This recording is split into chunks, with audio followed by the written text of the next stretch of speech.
Hello and welcome to the Yarn Sampler. I'm Eve. I hope everyone has been having a great day so far.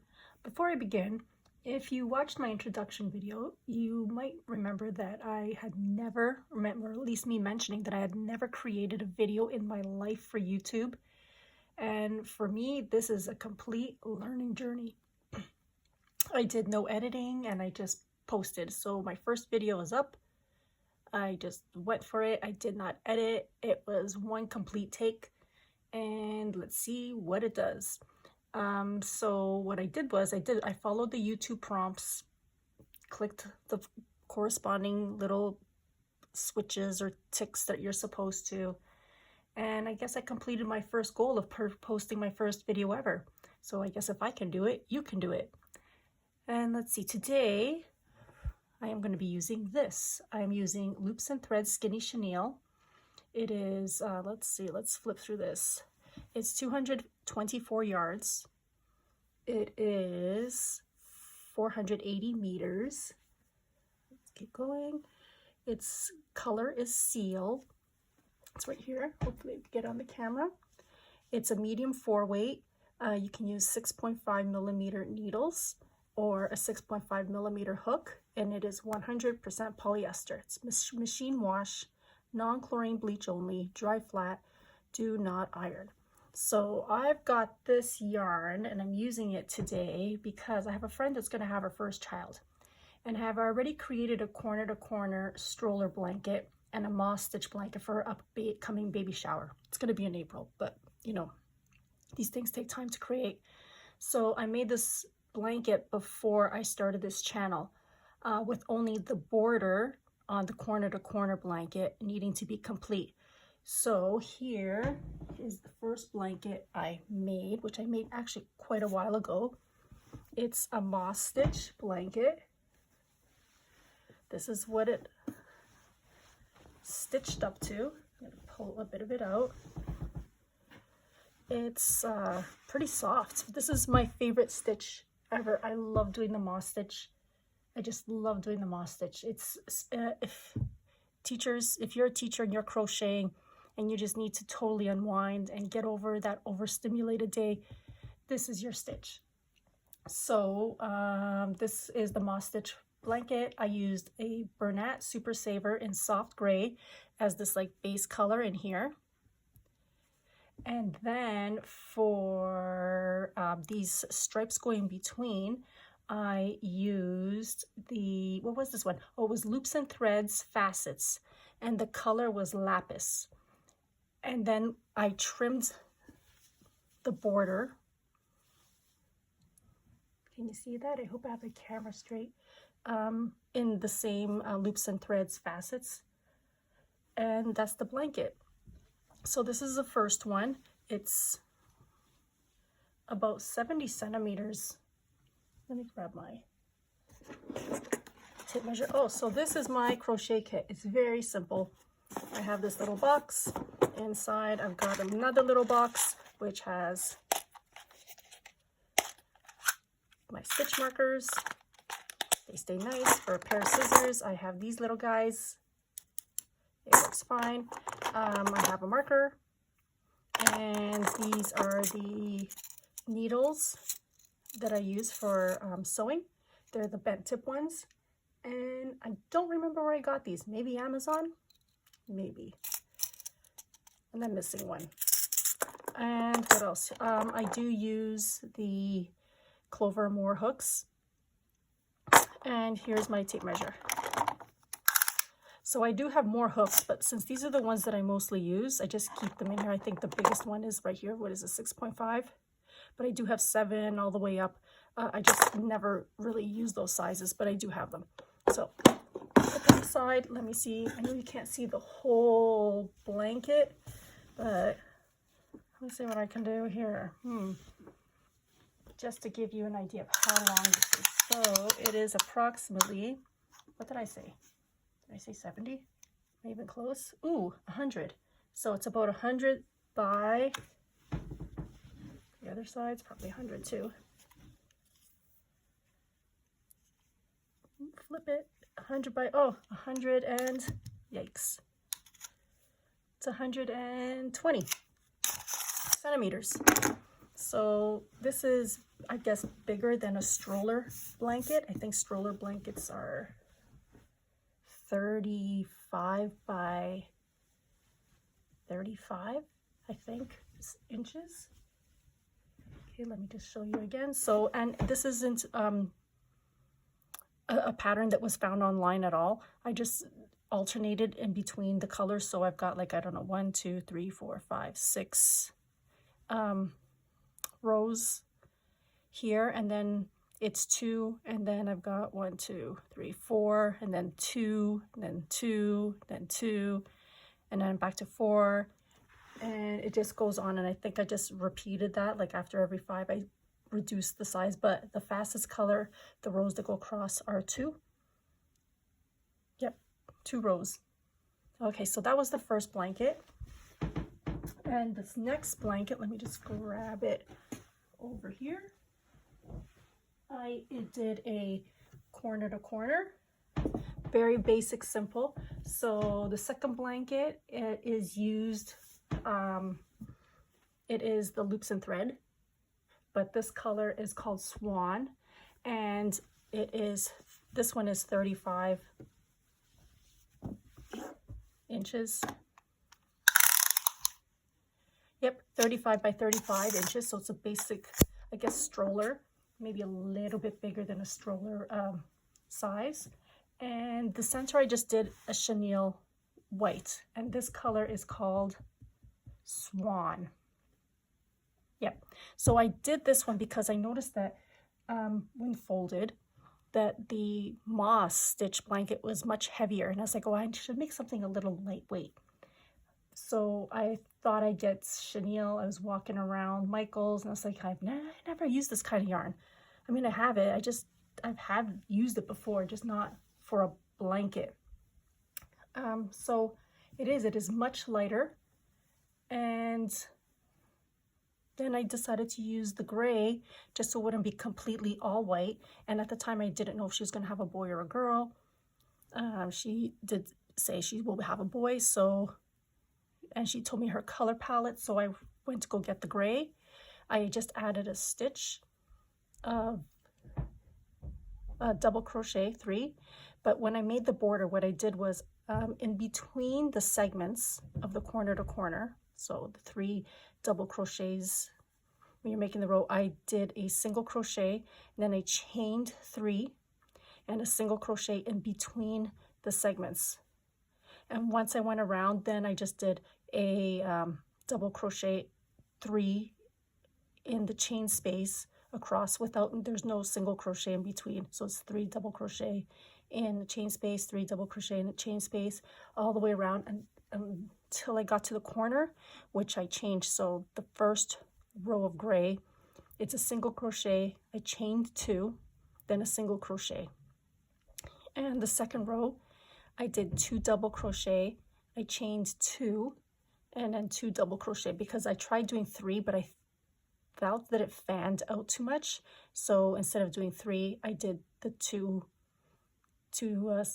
chain and then the 2 double crochet, and it worked nice into a corner. So now I am left with, let me fold this out of the way, this, which I did not use the whole thing. For the blanket, the center part, which is white, I did go through 2 of these completely.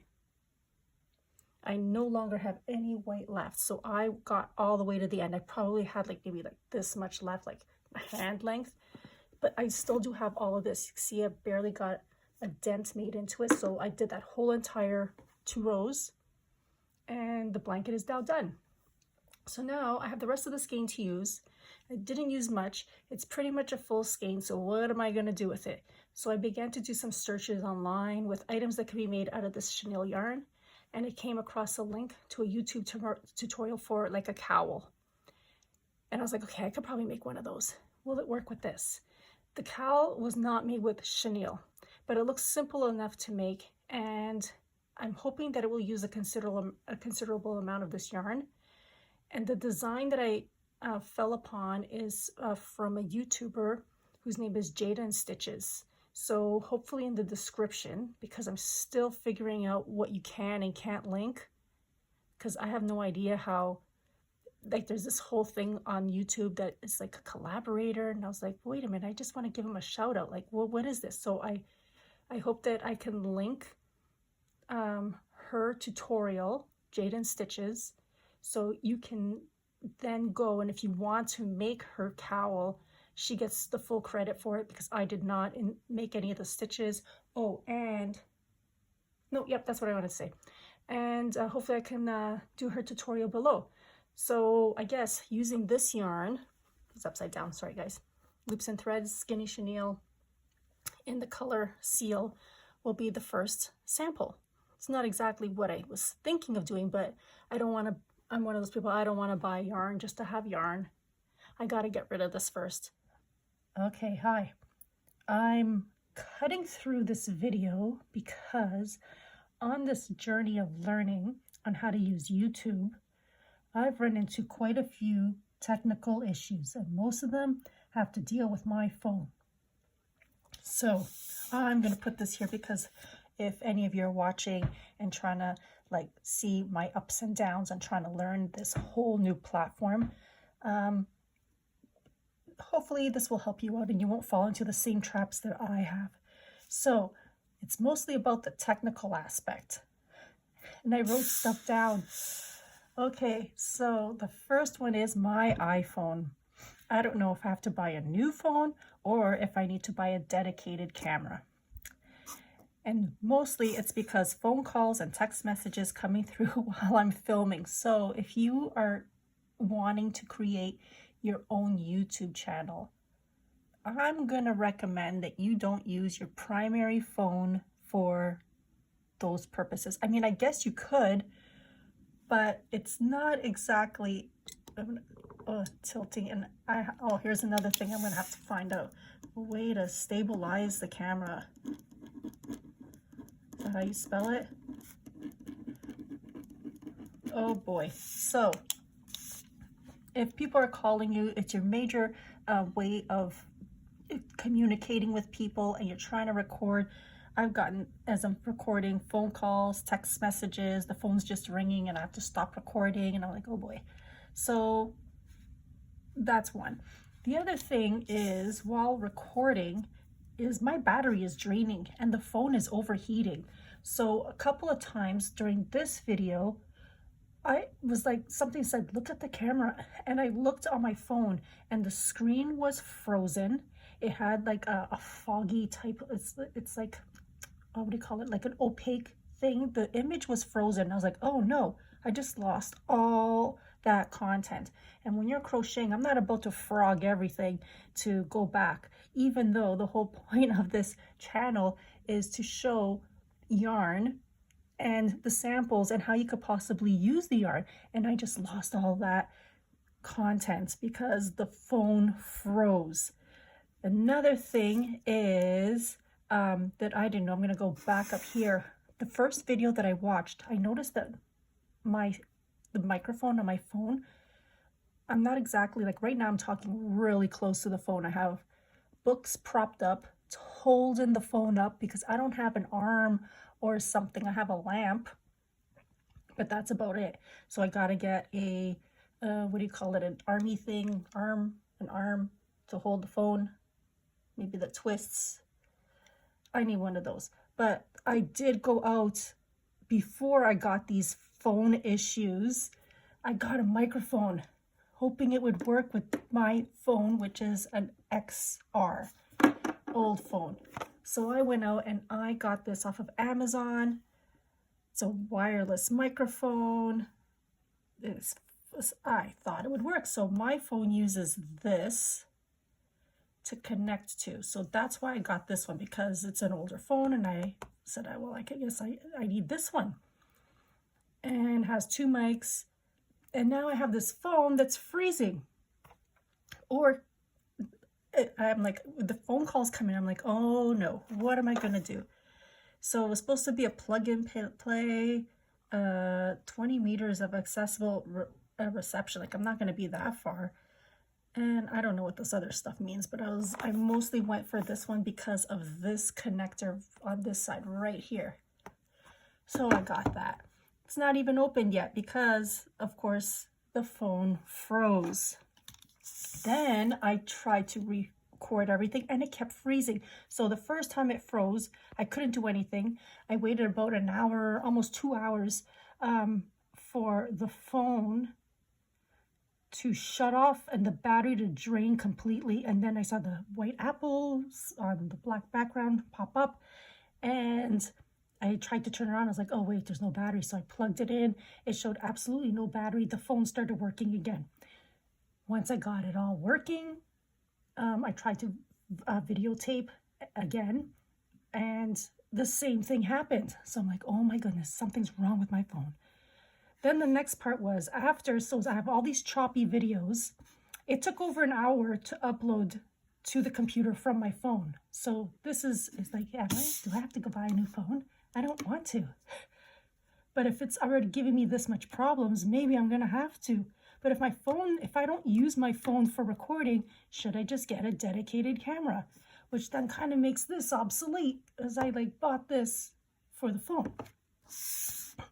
So again, I have here freezing screen while filming. And another thing is, after I record, when I put it back onto my computer, which is just a MacBook, it's not a fancy MacBook or anything, but it doesn't have any fancy upgrades or whatever you buy. It's just like standard MacBook.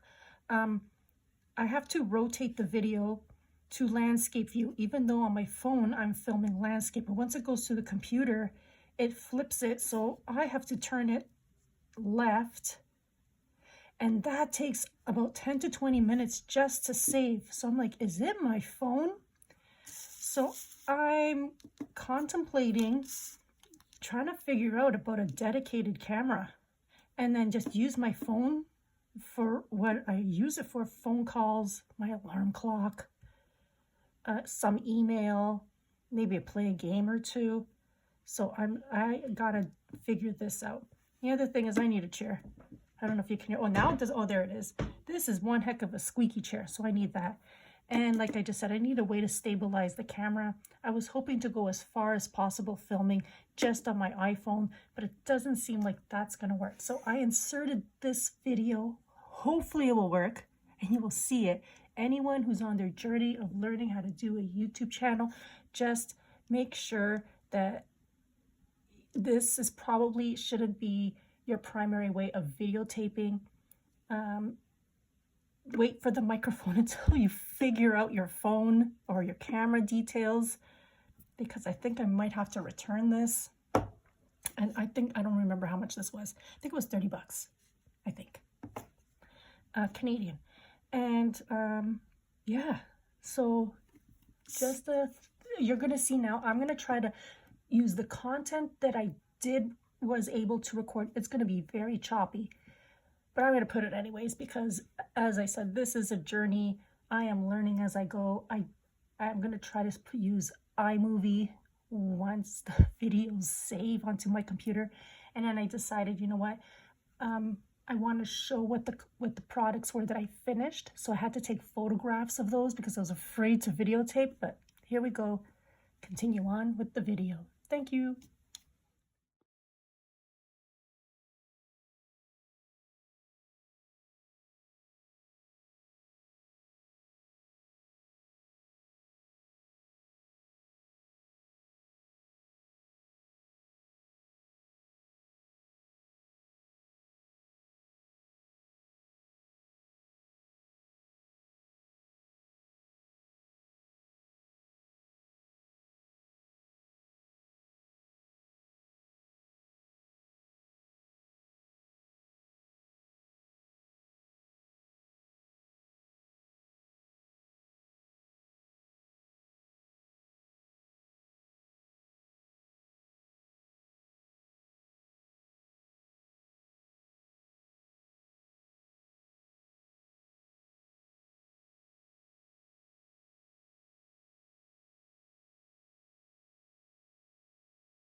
Okay, so I am kind of sort of back.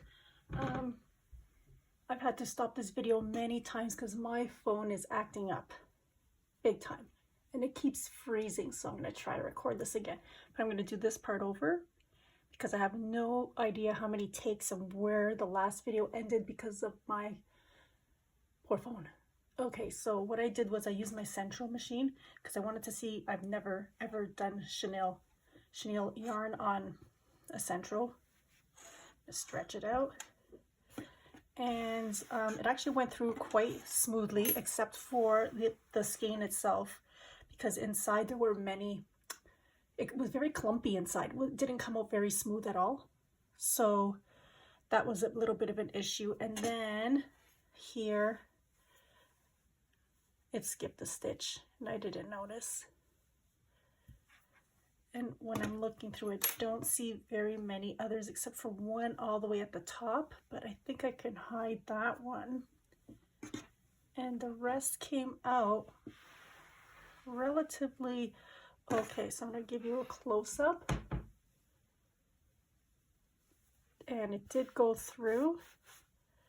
And for those that do not have a central machine, basically what I did was after I put it through the machine and I sewed off I kind of sewed off the top so it wouldn't come apart, I went around and I cinched to the top and went back and forth a few times. So then what you do is you take this piece here, put your hand through it, pull it through, and eventually you'll get through the other end. Okay, we're almost there, maybe not. Okay, so now we're at the other end, and what I'm going to do now is I'm so paranoid because of my phone now, because it's going to cut off, and I'm like, this is the 18,000th stitch. Okay, oh look, I just noticed another one. So there is some places where it did skip a stitch, both in the same spot. Let's see any more. Maybe is that one? No, that's okay. Anyone else? Here goes a little funky. But you know how chenille is. It's like chenille is really hard to, I think, see the stitches anyways. Much better to feel it out. But I don't like this. Oh, no, no, no. Maybe this will be the inside of the hat. Okay. So now what I'm going to do is go around the top. Where is the end? Where'd it go? Oh, so here's where I stopped last. I'm just gonna go and make sure this is lined up in the middle so it doesn't really kind of crazy twist on the outside when I sew this top part up. So now I'm gonna go through here, the top. I'm pretty sure I'm supposed to cut that, and then start over, but I'm gonna be a little lazy today. Watch me redo this. Okay, here we go. So I'm just gonna go weave in through the top part and go all the way around. And I hope this camera doesn't cut out again. Oh my gosh. They didn't say this about YouTube. Where are those lessons? Okay, here we go. I keep checking the camera with complete paranoia. In and out, in and out.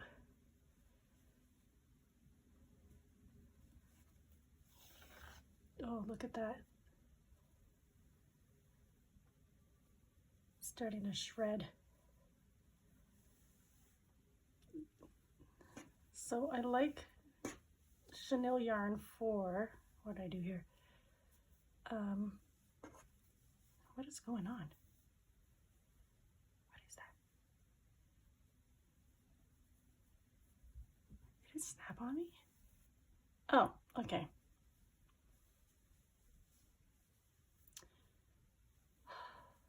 What did I do here? Oh, this is the tail. You know what, people? I'm okay. Really, I'm fine. Oh my Lord. So anyhow, chenille. I do like using it for blankets. I've done a few amigurumi just to kind of like, you know, what will this look like. I bought a few of those loops and thread amigurumi kits, and I think I did a duck, a bear, what else? I did a few things and they came out okay, but finding those stitches, oh my goodness, just feel, just feel your way through. And that's kind of why I stay away from chenille yarn. Okay, go slow or else it's gonna not. And here's another thing, when you pull too quickly, the chenille, it does do these little tear, like they get little, I don't know, bald spots. I don't know what to call those. And then what happens is it starts to snag and it's no fun. Okay, I'm on this side. So basically I'm just going to go around and around and around to cinch up that top part. And it will be the top of a hat, of a toque.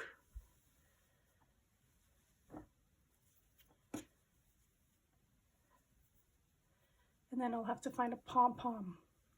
That's what those are called, pom-poms. The last video I went brain dead on the word pom-pom. Pom-pom. Okay. No. Almost there. Nope. Oh my gosh, checking the camera every second.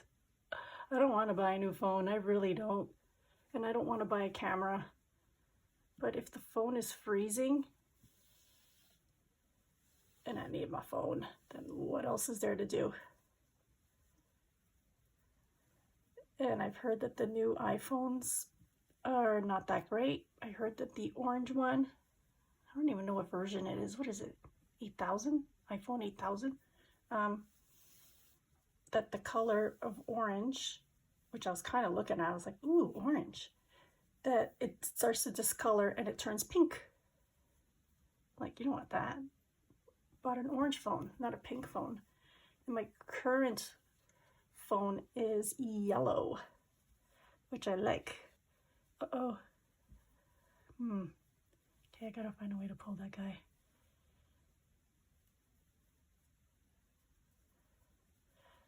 Okay, so I'm just pulling here, and I made a mess. Okay, you know what? La la la. Oh my gosh, what a catastrophe. So, can the chenille go through the central machine? Yes. Do people who do amigurumi have bionic eyeballs to see their stitches? They do. They have bionic eyeballs. Because I can't see any of these stitches. And of course I messed it up right there. Did I? Maybe I didn't. Oh, maybe if I pull. Is that what people who do amigurumi with the stuff do? I'll just pull it. What do I do with that? Oh my gosh. It's gonna snap. Did I say this was gonna be the inside? Or is it? Where is it? Oh no, I can't even. I'm trying to find if this is going to be, it is. So this is going to be the inside. Good.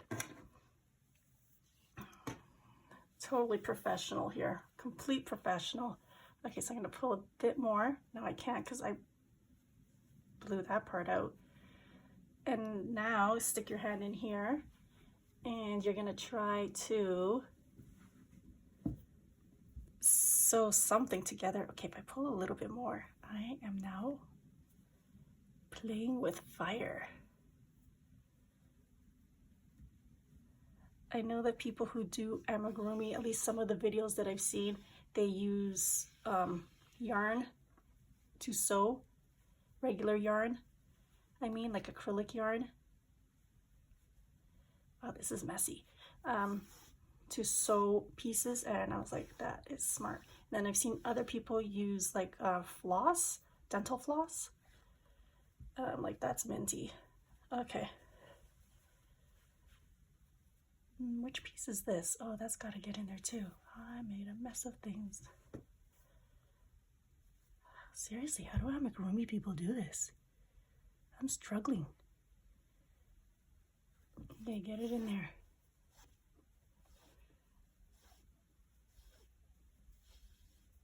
Go slowly.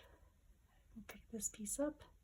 You know what, this is where I might use to tie on the, what's it called? The pom-pom. So what I'm going to do with this is once it's done, I am going to give it to one of my students. And my phone's, no, okay, it's still working. I am going to give this to one of my students because any teacher out there knows, and any parent out there knows, that kids lose hats like nobody's business. And no matter how many hats you find on the floor and you say, whose hat is this? The first thing they all scream is, oh, that's mine. It's, that's not mine. Like, are you sure? It's not mine. Then you have that one kid that has to do the close inspection and they stare at it and stare at it. And then finally they say, oh, no, it's not mine. Then you get a note 2 days later. Yeah, can you help so-and-so help find their hat? I have my phone on my mind. Oh, not even centered. Sorry, I will learn how to do that better. Okay, so I got this guy here. I'm gonna tie this up.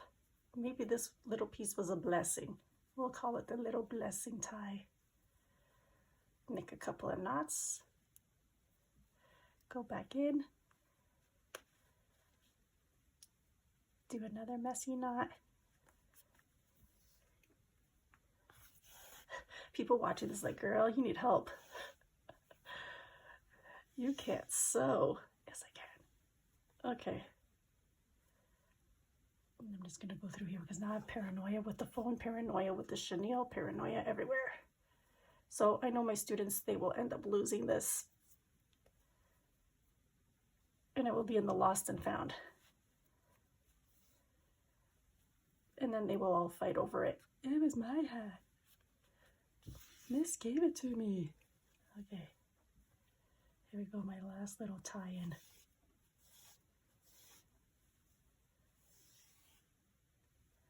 Not the best, but this is the part that I'm hiding because of this, and I don't like that. So I'll leave this for now. Actually, you know what? I'll cut a bit of it because I don't think I'm going to need all of that. Snip it. Oh, turn it inside out. This side should look better. Fingers crossed. And there we got a slouchy, gigantic toque.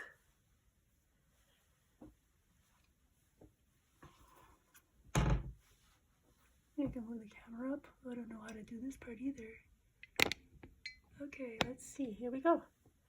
Slouchy toque. I'm gonna measure it. Take measure out. So I did 120 rows on the central, and the hat is 14 centimeters. Sorry, not centimeters. Yes, inches, 14 inches, and maybe a little bit more, 14 and a half.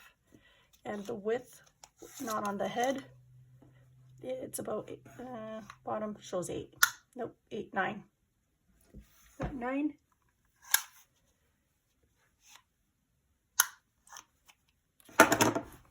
Stay. Okay, here we go. Yeah, about 14 and a half, 15. You know what? We're looking at between 14 and 15. And then if you use the brim,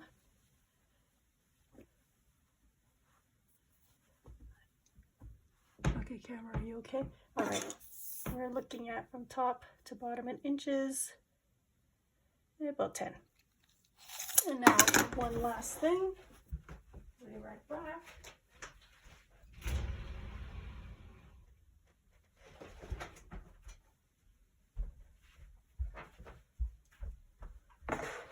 A stash of pom-poms, which I don't think I'll have a color for this. And I've got to be careful what color I use because if a boy wants it, he might not like. So these are the colors I have left. I have lots of purples. I have reds. Maybe this dark one. Too dark? Oh wait, what's this? Oh, this is, I thought that was gray. that too small? That's, I don't know, maybe this guy. So this, because I've already had kids just rip these off when I put a button on the inside, I'm just gonna sew it up and call it a hat. Okay, so I will sew this up a little later. Let me just sew it up now. Yeah, I'm gonna sew it up later because I don't want to use chenille again, and I want to make sure that I have a yarn that is maybe gray, which I don't have. So let's imagine. Got a hat on top. It worked. It is very slouchy hat. It's very loose. This is going to fit right over a child's head, right down to their neck. So maybe for a child, if you're using essential, instead of doing 120 rows, bring it down to maybe 105. You never know, it could fit their head. Okay, so that was this, and I might just keep that one.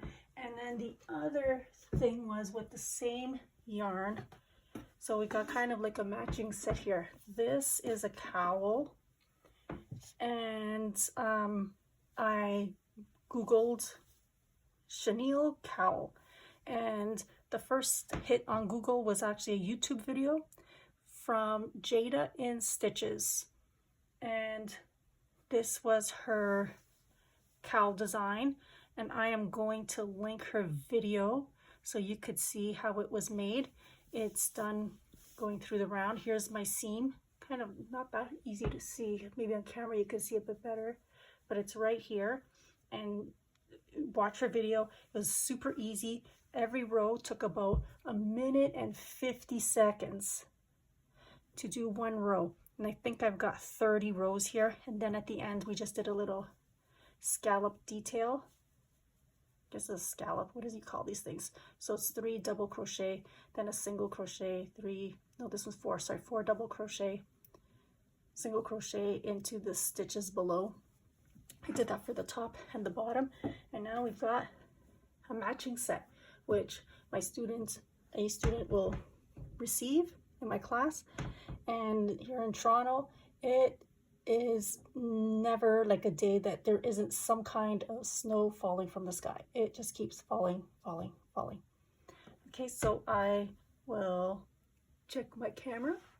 It still seems to be recording, and I guess we will see you next time.